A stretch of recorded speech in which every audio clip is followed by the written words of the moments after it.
Subscribe کیجیے ہمارے channel نور رضا کو اور بیل آئیکن کو پریس کیجیے جس سے آپ کو ہماری نیو ویڈیو کی نوٹیفیکیشن ملتی رہے۔ اللہ فرماتا ہے ان اللہ لا یغیر ما بقوم حتی یغیروا ما بانفسہم، بے شک اللہ تعالیٰ اس وقت تک کسی قوم کی حالت نہیں بدلتا جب تک وہ قوم خود اپنی حالت بدلنے کی فکر نہ کرے۔ قوت فکر و عمل پہلے فنا ہوتی ہے جب کسی قوم کی شوکت پہ زوال آتا ہے۔ سچ کہا ہے، سوچنے سمجھنے اور بدلنے کی طاقت جب ختم ہو جاتی ہے آدمی کی، تب وہ زوال پذیر ہوتا ہے، گرنے لگتا ہے۔ جس کو یہ فکر ہے کہ مجھے بدلنا ہے، اللہ تعالیٰ کی طرف سے اس کے لیے دروازے اور کھولے جاتے ہیں۔ کچھ لوگ یہ سوچتے ہیں یہاں بیٹھ کر کے میں متقی بن جاؤں، میں بیٹھ کر کے اللہ کا ولی بن جاؤں، میں کچھ کام نہ کروں اور مجھے ہر گناہ سے بچنے کی عادت ہو جانا چاہیے۔ ایسا کیسے ہوگا؟ تمہیں شوگر سے بھی بچنا ہے اور بی پی سے بھی بچنا ہے، لیکن روز 1 کلو شکر بھی کھاتے ہو، 1 کلو نمک بھی کھاتے ہو، کیسے ہوگا؟ تمہارا خود کا عمل، تمہاری کوشش جب تک نہ ہوگی، اللہ تعالیٰ فرماتا ہے ہم نہیں بدلیں گے ان کی حالتوں کو۔ اور جب تم بدلنا چاہو گے تو اللہ کیسے بدلتا ہے پتہ ہے؟ اللہ اکبر، حدیث قدسی ہے، اگر تم ایک بالش بڑھ کر کے آؤ گے، اللہ فرماتا ہے 10 قدم بڑھ کر کے تجھے لے لے گا۔ اللہ کی رحمت 10 قدم آگے بڑھ کر تجھے لے لے گی۔ تم چل کر کے آؤ گے تو اس کی رحمت دوڑ کر کے لے لے گی، لیکن شرط ہے کہ تم بدلنا چاہو۔ تم نے اگر جس دن یہ ارادہ کر لیا، عزم کر لیا، اللہ کی طرف سے مزید دروازے کھولے جاتے ہیں۔ لوگ یہ کہتے ہیں نا توبہ کرنے کے بعد بھی پھر وہی ہوتا ہے، چھوٹتا نہیں۔ مسئلہ توبہ کا یہ نہیں ہے کہ گال پہ تھپڑ مار لینا، توبہ کا یہ ہے عزم کرنا، پکا ارادہ کرنا، اور اللہ سے یوں عرض کرنا کہ تیرا وعدہ ہے کہ جو بدلنا چاہے، جو بڑھنا چاہے تو اسے بدل دے گا۔ میں بدلنے کے لیے آگے بڑھ رہا ہوں مولا، اب تو رحمتیں بھیج۔ پھر دیکھو کیسے نہیں بدلتے۔ اللہ تمہیں توبہ پر دوام عطا کرے گا، پھر کبھی بھی قدم پھسلے گا اللہ تمہارے لیے مدد نازل فرمائے گا۔ زندگی ہے، آخری سانس تک کچھ نہ کچھ خطائیں ہوتی رہتی ہیں، قدم جب بھی پھسلے گا لیکن مولا تمہیں توبہ کی توفیق ضرور عطا کرے گا۔ اسی لیے کوشش پہلے خود کے بڑھنے کی ہو، خود کے بدلنے کی ہو۔ ایک بات یاد رکھیں، ہمارے معاشرے میں اچانک کوئی ہوا نہیں آئے گی جو سب کو پرہیزگار بنا کے چلی جائے گی۔ ہمارے محلے میں کبھی ایسی بارش نہیں ہو جائے گی کہ اس بارش میں جتنے بھیگ جائیں گے سب اللہ کے ولی بن جائیں گے، نہیں، پرٹیکولر ہر ایک کو بدلنے کی کوشش کرنی ہوگی، تبھی انقلاب آتا ہے۔ ایک ایک آدمی بدلنے کی سوچے اور پھر دیکھے انقلاب آتا ہے۔ ریولیوشن یوں ہی آتا ہے، لوگوں کی چینجنگ سے آتا ہے۔ میں آپ کو بتاؤں، بدلنا چاہے تو اللہ تعالیٰ کیسے بدلتا ہے۔ آپ نے سنا ہے بشر حافی کے متعلق، بغداد میں شراب کا کام کرتے تھے، شراب کا کاروبار تھا۔ ایک بار انہوں نے ایک تحریر جس میں بسم اللہ لکھی ہوئی تھی، وہ زمین پر کیچڑ میں گری ہوئی تحریر کو اٹھا کر چوم لیا اور گھر پہ لا کر اوپر رکھ دیا۔ اللہ کو یہ ادا پسند آئی، اور اس کے بعد اس زمانے میں موجود ایک بزرگ کے خواب میں میرے آقا صلی اللہ علیہ وسلم تشریف لائے اور کہا جاؤ بشر کو اللہ کا سلام پہنچاؤ، جبکہ وہ شراب کا اڈا چلاتے تھے۔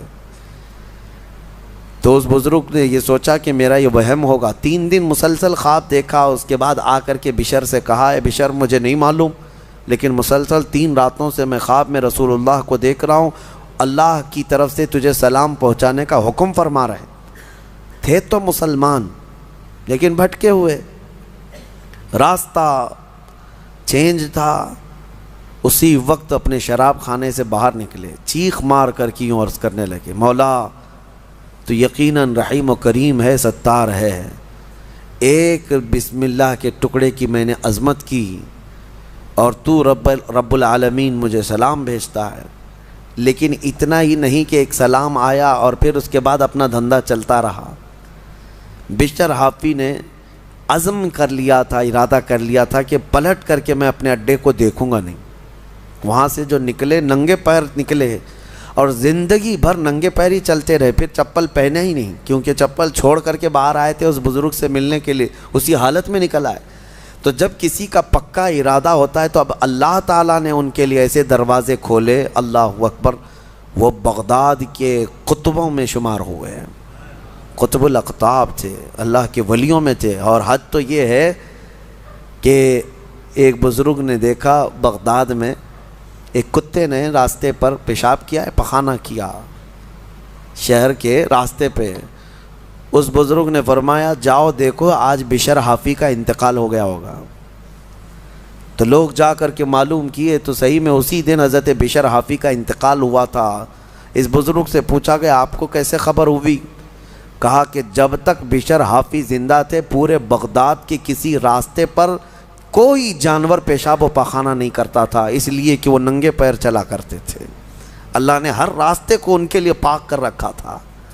یہ ہے رحمت الہی، جب بدلنا چاہے بندہ مولا اس کے پیروں کو بھی چلنے کے لیے پاک راستے عطا کرتا ہے۔ میرے عزیزو، اسی لیے اعلیٰ حضرت نے ترجمہ بھی کیا کیا، اہدنا الصراط المستقیم کا، کیا اللہ تو سیدھا راستہ دکھا نہیں چلا، کیونکہ اب میں چلنے کی کوشش کر رہا ہوں، میں آ گیا ہوں، نماز میں آیا ہوں، یہ سیدھا راستہ ہی تو ہے، لیکن اب آگے اے مولا تو چلا۔ جس کی بھی یہ دعا قبول ہوئی مولا کریم اس کو آخری سانس تک ہدایت پر رکھے گا، چلائے گا۔ لیکن میرے عزیزو بنیاد یہی ہے، قرآن کی یہ آیت ہمیں بتاتی ہے تمہاری طرف سے شروعات ہو، پھر اللہ کریم کی طرف سے رحمتیں کھل جائیں گی۔ گھر میں بیٹھ کر کے صرف لوگ جو آسان نسخے چاہتے ہیں، واٹس ایپ میں دیکھو ابھی وظیفے بھرے ہوئے ہوں گے، ہر جگہ سے انسٹا میں واٹس ایپ میں اتنے وظیفے آتے ہیں جو اللہ کے ولی بنا دیں گے 2 گھنٹے کے اندر۔ یہ پڑھنے سے وہ ہو جائے گا، وہ پڑھنے سے یہ ہو جائے گا، دوسروں کا مال کھاتے رہو اور وظیفے کرتے رہو، لوگوں کو ٹوپی ڈالتے رہو اور یہاں 100 وظیفے پڑھتے رہو۔ ان وظیفوں کا اثر نہیں ہوگا، تمہارے اندر سے تبدیلی ہو۔ حرام کھا کر کے تم 1000 بار بھی پڑھتے رہو تو تمہاری زبان سے کوئی جملہ آسمان تک نہیں جائے گا۔ تمہیں ان تمام چیزوں کو چھوڑ کر کے پھر دیکھو، آپ کو پتہ ہے محبوب الہی رحمۃ اللہ علیہ کے پاس ایک شخص آیا، کہا میری بیٹی کی شادی ہونی ہے، کچھ دے دیجئے۔ انہوں نے کہا جا باہر کچھ ڈھیلے پڑے ہوں تو لے آؤ۔ وہ 3 ڈھیلے لے آیا، آپ نے کچھ پڑھ کر کے دم کیا، لے جا اس کو۔ اس نے دیکھا ڈھیلے دیے، لیکن باہر آ کر دیکھا تو وہ سونے کے تھے۔ اس کو لے جا کر کے اس نے اپنی بیٹیوں کی شادی کی، کافی قیمت والے تھے اس وقت سونے کے ڈھیلے، لیکن محبوب الہی نے 3 بار قل هو اللہ احد ہی پڑھا تھا، بس صرف 3 بار قل هو اللہ احد کا سورہ پڑھ کر کے دم کر کے دے دیا تھا، لے گا جاؤ۔ اب اس نے بیٹیوں کی شادی تو کی، لیکن نسخہ تو ہاتھ میں آ گیا تھا نا، گھر میں بہت سارے ڈھیلے جمع کر لیا، بہت سارے پتھر اور اینٹ بھی لا کر کے بیٹھا اور رات میں قل هو اللہ احد پڑھنے لگ گیا۔ 3 بار تو چھوڑو، 100 بار ہو گئے، آنکھ کھول کر کے دیکھتا تھا وہ ڈھیلا ڈھیلا ہی تھا، بدلتا ہی نہیں تھا۔ 1000 بار ہو گیا سورہ اخلاص، 1000 بار کے بعد بھی وہ ڈھیلے ویسی رہے۔ وہ دوسرے دن اٹھ کر کے آیا اور سوچا کہ پتہ نہیں اور کیا پڑھے تھے۔ پوچھا محبوب الہی سے کہ آپ کیا پڑھ کر کے مجھے دیے تھے؟ کہا 3 بار قل هو اللہ احد کا سورہ پڑھ کے دیا تھا۔ کہا میں 1000 بار پڑھا، ابھی بھی ڈھیلا ہی ہے۔ تب آپ نے فرمایا تھا تیری زبان اور ہے، میری زبان اور ہے۔ اللہ کریم اس کے ان بندوں کی ہر بات کی لاج رکھتا ہے جو اس کے لیے بدل جاتے ہیں، اس کے لیے چھوڑ دیتے ہیں ہر چیزیں۔ یقیناً آج آپ کے لیے بھی بہت ساری ہیں، دعائیں آپ کی مستجاب ہوں گی، اللہ آپ کی زبان میں اثر عطا کرے گا۔ اس کے لیے کچھ چیزیں چھوڑنے کی کوشش کرو، اس کے لیے کچھ نہیں بلکہ بہت ساری چیزیں چھوڑنا ہے۔ حرام چھوڑنا، میں آپ کو بتاؤں، یہ تو مسلمان کے لیے فرض ہے۔